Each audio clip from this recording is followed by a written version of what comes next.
yang turun udah mulai mendapatkan satu pemain di arah bootcamp. Satu pemain sudah mulai tumbang, ternyata Yale dipulangkan ke arah lobby. Masih agak sedikit tersendat ternyata untuk di observernya, tapi momen fight-nya sudah terjadi. Bahkan dipulangkan tiba-tiba menuju ke arah lobby. What happened aya naon kumaha damang? Wah, what happened? Kita sama sekali tidak melihat kejadiannya secara detail. Betul. Ini berarti ya, kalau kita melihat dari third party ini kayaknya langsung ditabrakin begitu aja, ngerebut satu titik yang sama, tapi Box yang dapetin senjata duluan. Tidak siap untuk melakukan fast loot ketika mereka beradu dengan Box Gaming di arah bangunan tengah dari bootcamp dan membuat Morph menjadi tim pertama yang dipulangkan ke arah lobby. Gak apa-apa, nice try. Show must go on ya. Untuk Morph, yang penting mereka juga udah ngumpulin poin yang cukup aman ya seenggaknya. Dan bergeser kembali kali ini. Wah, ini musuh bebuyutan lagi-lagi bertemu. Gua heran Darli, dadar guling ketemu sama Gaef. Ini gue heran dari tadi mereka ketemuan mulu loh, nggak dari tadi dah, dari round 1 mereka ketemuan terus. Irengel ketemu, sekarang Sunhawk ketemuan, sampai Miramar ketemuan juga sih, kagak habis pikir gue nih dua tim ketemuan terus pokoknya. Pokoknya nih ya yang berjodoh itu ya, si Evos sama One More. BTR sama Box sama V-Gaming juga. Terus Box juga ketemu sama DX Morph sama DU, Dewa. betul. Jadi kayak ada beberapa kecenderungan yang mirip sih. Mungkin balik lagi dari setiap region mereka pasti punya drop zone masing-masing, punya signature-nya di mana, dan kebetulan sama. Mereka punya pride, ya udah. Dan gak ada yang mau ngalah ya. Gas lah. Jadi pokoknya semuanya melakukan fight dengan gengsi tentunya. Dan kita berfokus lagi dengan 15 tim yang saat ini tersisa, di mana Morph sudah dipulangkan ke arah lobby. Sangat disayangkan, tapi nice try untuk Morph team di game kali ini. Dan di Arpainan lagi dan lagi bertemu antara Bigetron dan juga V-Gaming, tapi kali ini posisinya berbalik. Biasanya Bigetron yang ada di kompleknya V-Gaming, tapi kali ini V-Gaming yang ada di kompleknya Bigetron, dan Bigetron yang biasanya sekarang ada di kompleknya dari V-Gaming. Ngomong apa sih gue belibet? Ya pokoknya intinya mereka tukeran komplek. Bertukaran tempat lah artinya. Bertukar tempat. Mungkin lagi pengen ngerasain kali. Jadi kayak, oh di situ enak gak ya? Oh di sini yuk, coba yuk kita. Enggak lah. Dan EVOS ternyata terspot kali ini. Gua kira EVOS bakal menang fight ke arah One More, malah One More yang berhasil mendapatkan 2 pemain dari tim EVOS. Ya mungkin tadi dari KF terlalu terbuka badannya dan tidak sadar kalau One More udah manggil abang-abangannya di belakang sana ya kan? Betul. Ada cover dari sisi lain dan ternyata satu player dari One More pun cukup tertekan kali ini. Tapi Whiteys punya sebuah granat yang cukup berbahaya. Udah matang banget dilontarin dan boom! Itu dia malah Nguyen yang bisa menembak Microboy dari sisi belakang. Betul, EVOS terkenok 3 pemain mereka, tentunya akan berbahaya untuk EVOS dan sangat dirugikan untuk EVOS. KF dipulangkan ke arah lobby, Cowboy dipulangkan ke arah lobby. EVOS sudah kehilangan 2 pemain mereka. Last man standing mereka Lizard yang sudah di sandwich juga oleh pemain-pemain dari One More. Ya, udah di sandwich dan lagi-lagi kalau kita ngomongin quarry itu pasti ada victim yang bertengger di sekitaran mereka. Dan ternyata di sisi lain Box pun bertemu dengan Genesis Dogma. Mungkin itu di sekitaran area Paradise, tapi kita belum melihat secara pastinya. Masih fokus dengan Lizard yang tersisa seorang diri saja. Red Fang akan langsung di end oleh Nguyen. Sementara Whiteys masih healing, dia ngambil sebuah area yang cukup enak di bagian sniper tower. Namun kali ini Baki sudah mulai maju ke arah depan, cukup percaya diri melihat Isaac lagi mengangkat ketiaknya. Dan itu dia tembakan jepitan kiri kanan Nguyen dan juga Baki berhasil memulangkan Evil. Taunting lagi. Wow, udah biasa kita kalau ngelihat taunting tembak-tembakan seperti itu ya. 2 tim Indonesia kan dulu dipulangkan ke arah lobby, tapi untungnya kalau kita ngelihat Morph dan juga melihat EVOS, mereka di posisi aman untuk masuk ke babak grand final. Nggak perlu berpikir keras lah nanti kalau misalkan last matchnya mereka bermain.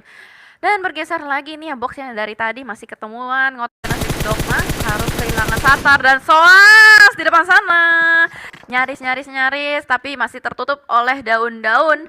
Dan Nichil yang berhasil mendapatkan 1 player Box di sisi yang lain. Soas pun harus melakukan healing terlebih dahulu. Namun ternyata di sisi lain agak menarik setup dari Genesis Dogma. Ada yang berada di bagian bojok panik. Soas gak bisa kemana-mana. Panik gak? Panik lah, masa enggak 3 angle loh diambil. Gile. Sama GD, bener-bener nggak dikasih gerak kemana-mana Box Gamingnya. Dan kita berpindah menuju ke arah layar sebelah kanan tentunya, di mana Boom sedang mendapatkan tekanan. Kali ini mereka bertemu dengan Eagle Esport. Ada pergerakan dari Paraji di bagian tengah dan ada Voker yang sudah menggerakkan baginya. Sedikit putar ke arah kiri tentunya karena Ken masih bisa melihat, bahkan Bombit juga masih melanjutkan spraynya through the smoke, masih belum bisa mendapatkan pemain dari Eagle Esports dan ada tembakan dari belakang, namun respon dari Bombit begitu cepat untuk menghindari tembakan dari Chopper yang ada di bagian belakang mereka. Yes, langsung menghindar, refleksnya begitu apik dan Chopper pun kali ini kehilangan angle shot menuju ke arah player-player dari Boom Bombit dan lagi-lagi Kenan akan berusaha mengamankan posisinya di belakang sebuah bebatuan.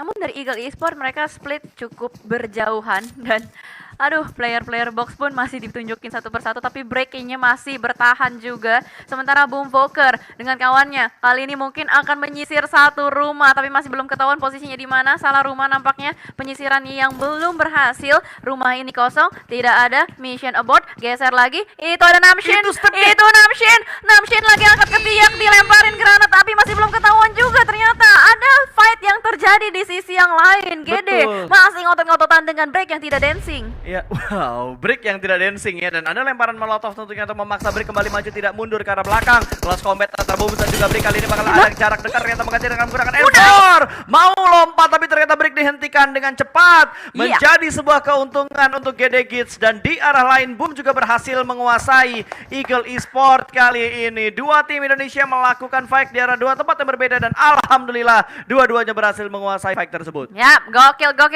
Indopret lagi membara banget, berhasil menguasai beberapa titik di bagian Sunhawk-nya dan menyisakan player-player dari tim Eagle cukup pincang, sisa satu orang aja, tapi kita masih belum tahu ya itu ada di mana. Betul. Karena kalau untuk posisi Boom sekarang ini masih cukup aman banget deh. Dan enak banget ini. ekstra healing item pun pasti mereka bakal dapatkan juga. Untuk masuk ke arah circle berikutnya pastinya masih cukup aman karena sejauh ini jalur rotasinya belum ada halangan. Ya, dan kita lihat dari Bigetron mereka juga bergerak pelanan pasti dengan mengamankan area high ground yang belum terlalu jauh sebenarnya dari arah Painan. Ada di sekitar Quarry ternyata. Victim sudah mengamankan daerah Quarry dan circle yang ada di arah tengah. Ini ngebuat gameplaynya jadi agak sedikit pasif. Soalnya dari tadi yang bentrok itu yang ada di bagian pinggir-pinggir circle. Mungkin Chopper yang akan bertemu dengan Skylight sebentar lagi. Ataupun pemain Skylight yang akan bertemu dengan Alter Ego. Karena Skylight nge-split. 2-2 untuk split yang mereka lakukan. Bahkan bukan 2-2, ini 2-1-1 split yang dilakukan oleh Skylight. Gila. Ini kayaknya udah benar-benar menjadi match hidup mati mereka ya. Mau nggak mau do or die mereka harus lakukan. Gue nggak tahu sih ini strategi seperti apa arahan dari coach Skylight ya. Split mereka berani banget loh, 2-1-1 dengan jarak yang jauh banget. Karena gimana pun juga mungkin itu adalah salah satu strategi ini loh. Jangan menaruh telur bebek di satu keranjang. Mungkin itu. Mungkin itu maksudnya. Jangan menaruh telur bebek di satu keranjang. Kalau keranjangnya jatuh pecah semua betul. Betul. Jadi mungkin ya keranjangnya dipisah-pisah sama. Tapi kenapa harus telur bebek, kan bisa telur ayam. Iya juga sih. Nggak tahu, telur bebek enak aja. Oke, yuk. Kembali lagi melihat antara Livescape dan juga V-Gaming. Jaraknya tidak terlalu jauh, hanya permasalahan compound dan juga high ground, di mana di compound ada V-Gaming dan di high ground ada Livescape. Toms masih memantau daerah sekitar terlebih dahulu juga dengan adanya M4 dengan scope 4, tapi Fike sudah mulai pecah di mana Pinky akhirnya mendapatkan satu pemain dari Alter Ego, berarti ini yang ada di jembatan dekat Ruins. Dekat Ruins yang lagi ngehalangin player-player turun dari Bukit Alpha mungkin. Dan Livescape pun kali ini yang harus bertemu juga dengan V-Gaming. Mereka tahu itu mungkin adalah compound incaran atau memang dari tadi mereka menghuni di bagian higher groundnya terus tiba-tiba ada V-Gaming datang, kita masih belum tahu juga. Yang pasti sekarang kita melihat momen di mana pemain-pemain Livescape ini memantau V-Gaming. Ibarat lagi ada serigala atau buaya lagi memantau mangsanya gitu kan, dari kejauhan dipepet aja, belum dipepet, masih dipantau dulu, dicari tahu dulu ini dia bakal kemana geraknya, ke kiri atau ke kanan. Dan mereka pasti nggak mau bermain terlalu terburu-buru juga, mengingat berusaha untuk meningkatkan kembali lagi poin-poin yang mereka miliki. Dan sementara itu di other side-nya, yes, di other side-nya ya tetap kita masih melihat Livescape dan juga V-Gaming yang masih menahan. Tadi udah geser? Begini, tadi udah pindah, tapi balik lagi ke arah sini. Belum gitu. ada gerakan-gerakan pasti yang dilakukan oleh Livescape ataupun dilakukan oleh V-Gaming, masih hanya sekedar informasi yang dan maybe masih penasaran nih untuk mengintip lebih dalam lagi setup seperti apa yang dilakukan oleh Audrey mungkin yang akan menjadi informan utama bagi tim Livescape. Nah, itu dia. Informan dari jarak jauh. Tapi kali ini, Duke yang terjepit dari sisi kiri kanan depan belakang semuanya nggak bisa kemana-mana. Bakal langsung di-end begitu saja, tapi ternyata ada sebuah tembakan balasan dari sisi yang lain. Genfos hampir saja tertumbang, tapi masih bisa take cover ke dalam sebuah rumah. Belum ada pergerakan inisiasi lagi dari player-player di Xavier, tapi seenggaknya at least dari victim kali ini mereka masih bisa berkumpul di dalam sebuah rumah, mendapatkan sebuah defense area yang cukup nikmat. Tapi dari DX kayaknya masih nggak terima kalau misalkan satu playernya itu berhasil diamankan. Masih berdansa juga di bagian higher groundnya. Ini ibarat posisi dari V-Gaming sama Livescape, cuman bedanya dibalik aja. Iya, cuma tinggal dibalik-balik doang dari posisi-posisi yang ada di arah-arah lain sekitar Sunhawk tentunya. Karena udah masuk di circle yang kedua, udah pasti mereka semua dipaksa untuk semakin dekat dengan tim lawan dan dipaksa untuk menjatuhkan satu sama lain. Waduh. 13 tim tersisa, di mana sudah ada EVOS, sudah ada Box, dan juga Morp yang dipulangkan ke arah lobby. Box setidaknya mendapatkan 5 elimination point lah. Lumayan sih, Lumayan Seenggaknya masih ada poin yang bisa diamankan, tapi Rabis pun tertangkap oleh player dari victim, menyisakan Frankie dan tim dari DX yang masih aktif. Tapi victim bergerak secara perlahan menuju ke atas, berusaha untuk mendapatkan angle shot menuju ke arah Frankie dan juga Lamborghini. Masih belum ketahuan berada di mana, membuka kembali scope-nya, tapi hampir saja Fajar. Kembali bangkit dengan 3 pemain karena 1 sudah dipulangkan ke arah lobby. Misery sudah mencari keberadaan dari pemain-pemain Xavier yang lainnya. Rabi sudah mendapatkan tempat yang nyaman tapi di arah lain. Skylights dan juga Alter Ego, fight mereka sepertinya sudah tidak bisa dihindari lagi. Mau nggak mau nih, peperangan harus terjadi. Kokangan granat pertama ke arah depan sudah membuka genderang perangnya. Dan player-player dari victim sedari tadi terus-menerus melakukan bunny hop guna untuk mencari informasi di manakah player-player DX berada. Dan ternyata sebuah tembakan menuju ke arah seorang Frankie membuat Misery kali ini sudah mulai mendekat kembali. Kokangan granat berikutnya mungkin saja bakal on point. Tapi Lamborghini udah ketangkap terlebih dahulu dan ternyata ada refract dari seorang Rabis di depan sana. Betul, bahkan Rocky langsung dipulangkan ke arah lobby. Kali ini bakal langsung ditabrak ke depan sana dan Misery juga ikutan tumbang ternyata. Hanya menyisakan 1 pemain lagi dari Xavier. Namun kali ini ternyata masih ada 2 bakal langsung tabrak berdua bagian dalam dari rumahnya. Genfos ada di baris kali ini dan Fajar 1v1 situation. Jangan sampai kalah dan Rabis berhasil diamankan. Frankie dan juga Fajar menjadi last man standing untuk kedua tim yang melanjutkan fight di arah compound yang tidak terlalu luas ini. Ayo Fajar, kamu revive Genfos terlebih dahulu, tapi ternyata Frankie berusaha untuk membuat Fajar sedikit panik. Lemparan granat pertama dan Frankie akan berusaha untuk menyelamatkan Lamborghini. Misery itu udah tipis sama-sama banget darahnya. Kayaknya Misery yang bakal dibiarkan sih bleeding out, tapi apakah keburu? Keburu. Itu bener-bener udah nggak ada darahnya lagi, Jel. Gila. Udah Kukira nggak ada darahnya lagi. Kukira kertas, ternyata keras. Waduh, bagus.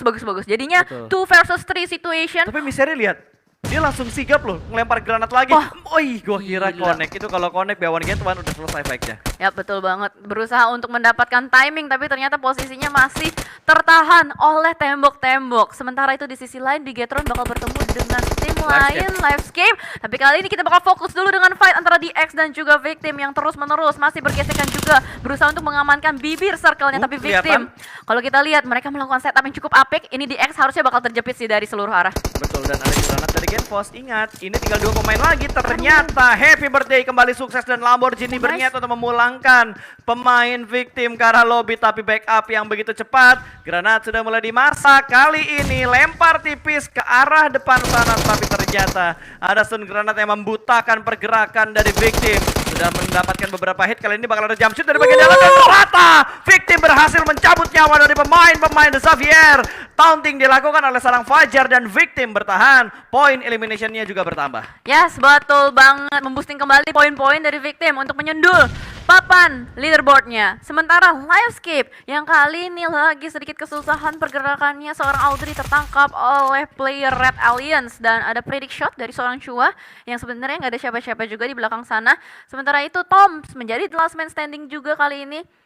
Hanya memiliki 30 bandage, 5 first aid. Kalau misalkan dia mau survive, susah banget. Udah ada V-Gaming, udah ada BTR juga, bahkan Alter Ego lagi rotasi itu benar-benar dikepung kiri kanan depan belakang untuk player terakhir dari Livescape-nya, tapi Toms masih bisa mendapatkan satu player potato di belakang sana. Benar-benar agresif sekali, langsung diamankan menjadi elimination point. Yes, dan dari Bigetron mereka juga bergerak dengan sabar, tidak terlalu terburu-buru. Mereka ingin memaksimalkan untuk game-game terakhir mereka tentunya. Walaupun mereka masih punya cadangan di game terakhir, tapi mereka ingin memastikan posisi mereka aman saat ini. Ya, pastinya dong. Karena semuanya ingin memaksimalkan poin yang mereka punya. Ya, orang nggak ada, tembak aja motor, gak apa-apa, semuanya dihancurin aja. Yang Pokoknya penting tembak yang bisa dilihat. tembak ya, daripada nggak tembak nanti nyesel gitu kan. Sementara Toms ini lagi menjadi seorang lone survivor, seorang diri di belakang sana. Belum ketahuan posisinya sama Red Alliance kali ini. Ini kalau misalkan di-push secara bersamaan ini bakal berbahaya sih buat seorang Toms di belakang sana. Tapi sejauh mata memandang kayaknya Bigetron bakal dapat distraction terlebih dahulu dari V-Gaming. Ya, dan Bigetron benar-benar tertib juga untuk mendapatkan pemain dari V-Gaming. Mereka nggak ngotot, mereka tetap tertib dengan setup mereka saat ini. Karena takutnya ketika mereka tabrak ada third party yang datang, apalagi ini masih di pinggir circle, tentunya bakal berbahaya buat Bigetron. Sejauh ini sih posisi mereka yang lebih enak dibandingkan V-Gaming gitu. Ketika Harusnya. zonanya pindah, Ya. tentunya dari Bigetron bisa memotong rotasi dari V-Gaming. Unboxing. Main. Kayak yang di kartun itu kan. Kayak yang di SpongeBob. SpongeBob itu Bukan. main. Bukan. Emang bukan ya? Mencari ikan. iya, gua tahu. Astaga. Iya, Mencari NI. ikan. Mo. Oh iya itu. Kok jadi SpongeBob? Kebanyakan bergaul sama Sanskuy. Enggak. Bini Hidup- gue sukanya nonton SpongeBob. Oh, gue kira karena Jadi di kepala gue ingetnya SpongeBob gitu. karena kebanyakan, gue kira gara-gara kebanyakan main sama Sanskuy kan. Tapi bener juga kali ya. ini yang talent splitnya gokil juga. 2-1-1 cuy. Mereka ingin menguasai tanah Buset. kuari ini. Waduh, Wah, gila. mau menguasai hutan Sanhok ya. Betul, tapi kalau dilihat dari apa yang dilakukan oleh RRQ ketika mereka ingin menguasai penuh daerah kuari akhirnya bonyok. Dan kali ini apakah dari Talent All Star akan merasakan hal yang sama atau mereka lebih sukses dalam mempertahankan daerah kekuasaan mereka dibanding RRQ untuk menguasai daerah kuarinya? Memperebutkan tanah kekuasaan ya. Yoi. Dan bergeser kembali, kali ini kamera menuju ke Red Alliance. Ternyata mereka tidak mendapatkan zonanya. Mau nggak mau mereka bergerak sekarang juga. Tidak peduli dengan yang ada di belakang sana. Mereka bakal berusaha untuk menerobos. Waduh. Ini bisa dibilang ya, lootingnya BTR tuh tidak terlalu enak loh. Helmnya tuh- Dari Ryzen nggak ada face yang bagus gitu. Uh-uh. Terus dari Zuxi tadi juga helmnya nggak terlalu bagus. Mereka benar-benar bergerak dengan minimalis looting mereka. Karena mereka kan tadi bentrok sama V-Gaming.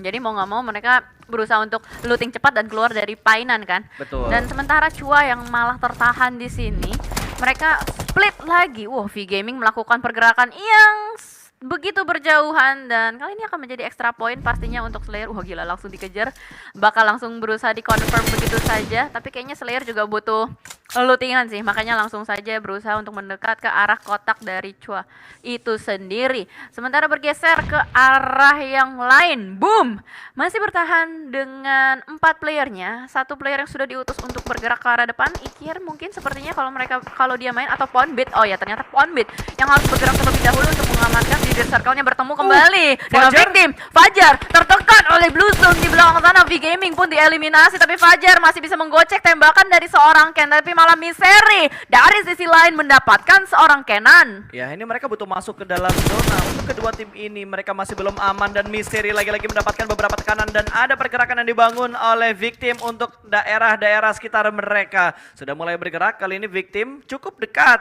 Seorang Genfos dengan seorang Fokker. Granat sudah mulai dimasak, akan dilemparkan ke arah Fokker. Ternyata Fokker sudah mulai berpindah, Ken juga sudah mulai berpindah, bahkan granat dari Boom juga belum ada yang masuk ke arah pemain dari tim Victim. Namun satu pemain dari Boom sudah berhasil diamankan, ada Kenan yang terknockdown di sekitar tim Victim. Granat berikutnya 4 detik, 5 detik bakal dilempar tipis saja dan lagi-lagi belum ada splash damage yang berhasil diberikan untuk ke arah Ken ataupun Fokker. Gila, ini Genfos lagi berusaha untuk melempar predicate sih menurut gua. Dia lagi berusaha untuk menebak pergerakan dari Boom, tapi malah Misery yang tertembak di belakang sana. Sedikit misinformation, miscalculation nampaknya terjadi dan Misery pun berhasil diamankan. Boom kali ini masih bisa bergerak dengan bebas dengan 3 orangnya, dan ternyata Ken pun yang harus tertangkap di belakang ke sana begitu tajam. Dan boom, Volker begitu low darahnya, harus melakukan healing terlebih dahulu. Dan juga Ponbit masih bisa selamat. Genfos, last man standing nampaknya untuk victim, masih bisa melakukan healing. Tapi ini blue zone-nya. Blue zone-nya udah terlalu sakit kalau misalkan dia bertahan terlalu lama di luar sana. Betul, bahkan ada lemparan molotov yang masih belum bisa memberikan damage-nya ke arah pemain dari Bumi Sport. Ken masih belum di revive karena ada sedikit lemparan molotov tadi yang membuat harus dilepas proses revive-nya, dan Talent All-Star langsung berpindah tempat begitu ada pergerakan yang dilakukan oleh Bumi Esport. Oleh Bumi Esport lagi. Oleh sebuah tim yang ada di sekitar mereka. Tadi di mana ya? Gua agak sedikit short memory jadinya. Kameranya sempat geser ya tadi kan? Betul. Bentar doang. Oh, Bonafide, sorry gitu. Bonafide. Bonafide tabrak ke Talent All-Star, satu pemain Bonafide-nya tumbang, terus Talent All-Star-nya dua pemain regroup atau berpindah ke arah lain. Ya, dan masih ada pertemuan ternyata di sisi yang lain. Belum ada kedamaian nampaknya, tapi Boom berhasil membersihkan jalur rotasinya.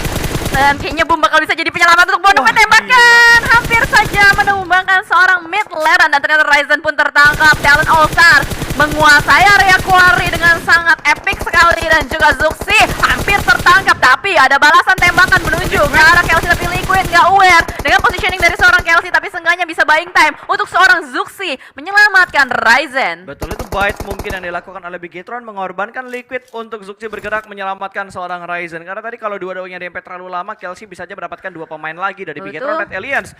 Kali ini Bigetron masih menyisakan dua player aktif karena Luxi juga sedang terknockdown di bagian belakang. Akan sangat sulit tentunya untuk diselamatkan. Setidaknya mereka sudah masuk ke dalam zona, tinggal memikirkan pergerakan berikutnya. Tapi tidak mudah karena di bagian kiri mereka ada GD Gits, di bagian kanan high ground ada Talent All-Star. Ini yang susah nih, yang di area rawa-rawa.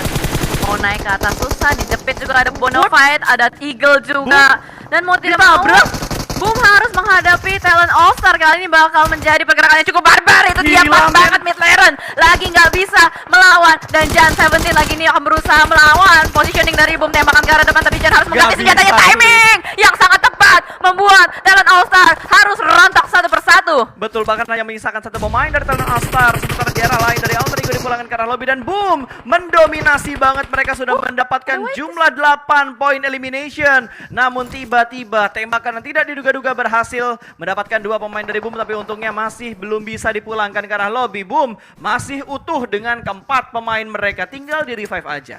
Masih bisa di revive harusnya karena zonanya susah sih. Zonanya ini udah mulai bergerak dan membuat player-player dari Boom terpaksa harus meninggalkan teman-temannya. Sementara itu, on the other side juga ada Genesis Dogma yang lagi berusaha struggling untuk bisa naik ke atas, tapi ini bakal cukup sulit. Penjagaan dari Talent All-Star ini benar-benar ketat banget. Walaupun sudah kehilangan dua orang, tapi mereka masih menguasai sebuah rumah di bagian atas dari rawa-rawanya. Betul, dan Bonafide yang terlihat cukup kokoh karena mereka unggul dari segi jumlah pemain tentunya, dan Talent All-Star tadi tinggal satu. Ternyata mereka berhasil merevive satu pemain mereka, dan kali ini bertahan dengan Kelsey dan juga Taka. Dua pemain terakhir dari Talent All-Star yang cukup dekat dengan tiga pemain dari GD Gits, di mana satu tim yang ada di bagian bawah quarry sudah dipulangkan, yaitu Bigetron. Tinggal bagaimana caranya GD naik ke bagian atas karena Bonafide juga punya sedikit angle untuk melihat dan mengintip pergerakan dari GD Gits. Tapi GD paling enak loh, dia masuk dalam situ. Itu somehow circle-nya berpihak untuk GD kan. Iya. Tinggal nungguin aja Talent sama Bonafide adu peluru. Tapi Tuyul sudah bergerak dengan sangat cepat, bener-bener kayak Tuyul. Pung gitu aja tiba-tiba nongol di tengah. Tuh lihat tuh. Iya, tiba-tiba nongol aja kan Tuyulnya ke arah sekitar dari GD Gits. Ini Talent All-Star juga butuh bergerak loh. Mereka belum masuk ke dalam zona. Betul. Cara paling efektif buat mereka masuk ke dalam zona adalah mengambil bagian kanan dari rumahnya, wall smoke, lari, tapi udah ditungguin sama Boom. Satu pemain dari GD udah siap untuk menyambut kedatangan dari dua pemain Talent All-Star. Susah sih, ini kalau Talent keluar bakal ditembakin sama Bonafide. Boom juga ngejaga dari belakang. Belum lagi kalau misalkan andai kata GD ngelempar utilities ke arah situ. Dan ternyata satu player dari Boom Esport yang berhasil ditangkap, berhasil diamankan, tapi Tuyul masih cukup selamat di belakang sana di bagian sebuah lower ground. Bermain begitu hati-hati. Tapi Molotov yang masih belum connect ke arah player Talent All-Star, tembakan dengan red dot side-nya. Sakit banget cuy. Gila connect loh brother. Itu deep banget tadi damage yang diberikan. low HP, pixel HP, dan ini bandel banget ngintip ke arah kanan, untungnya nggak kecemplung. Tapi Molotovnya masih belum bisa memberikan damage ke arah pemain dari GD Kids masih cukup tenang, bahkan pergerakan YOLO yang dilakukan dari Talent All-Star membuat satu pemain mereka tumbang dan hanya menyisakan Taka, last man standing untuk Talent All-Star, tapi tidak bisa bertahan lama tentunya karena Blue Zone sudah semakin menyakitkan. Ternyata bukan Taka melainkan Kelshi, last man dari Talent All-Star yang tersisa. Bonafide too strong sih untuk di Sunhawk, mengerikan banget tembakan dari seorang Tuyul mendapatkan sebuah headshot untuk Jump player shoot. dari GD, dan itu dia Kokan tembakan gila, gokil banget, benar-benar nekat banget, begitu barbar. Dapat tembakan dari Bonafide kali ini membabi buta ke arah depan. Genesis Dogma termakan oleh Blue Zone juga, dan rata Genesis Dogmanya Bonafide dipulangkan oleh Bonafide. Bonafide is too strong man kalau misalkan di Sunhawk. Oh, sesuai habitat kali ya. Wah, winner chicken dinner untuk Bonafide di game keempat. 10